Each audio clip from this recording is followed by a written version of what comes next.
that takes us to the next point, which is building the product. How do you want to build a product? Well, it's all going to depend on what your product actually is. So I'm just going to list a couple of bullet points here on how to get your product going.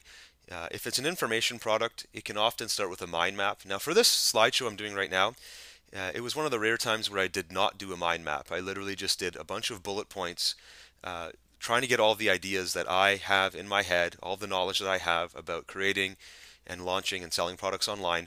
I was just getting that down onto paper or onto a notepad file on my computer. Doing a mind map is probably a better way of doing it because it lets you think a little bit more freely. So you use mind maps if it is an information-based product to get all of the knowledge out of your head. You probably know a lot more than you realize, and when you start mind mapping, it'll be there right in front of your face, and you're going to say to yourself, "Oh my goodness, I have a ton of knowledge on whatever the topic is." And then obviously you can, if it's an information product, again, you can get into writing it or dictating it. If you don't like typing, well, get some dictation software and speak it. Or maybe it's an audio-based product. Maybe it's an audiobook or a series of audiobooks, or it's like some kind of podcast series or an interview series. If you're good at speaking and chatting with people, but you really hate typing, like I said in the previous example, doing audio products would be a great way of delivering information.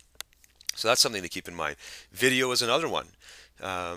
Some people love watching videos, watching demos of how things work, and they learn really well that way. So if you want to cater to an audience by using and if you happen to have skills in the video area, whether it's you on camera or creating slideshows like this, then you want to leverage that skill.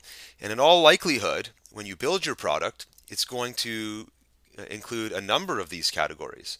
In fact, I have products that have all of these. They have mind maps included. They've got written components like PDFs or editable documents. They've got MP3 files, and they've got videos, and sometimes even more than that if it has software or scripts involved. So when it comes to building your product, be aware of all the different formats and delivery mechanisms that are available. And then finally, you want to make sure that you allocate a certain amount of time for editing and quality control. Once you become a product creator and you're really excited about getting this thing out and taking it to market, you might feel like bypassing or skipping this step, and it can actually really hurt you and cause a lot of pain and frustration and rework. You want to get things as right as possible on the first time without going into analysis paralysis. There's a very careful balance here. So what you want to do at a high level is create your product, and for sake of argument, let's just say it is going to be some kind of report on a system you've developed for affiliate marketing, let's say.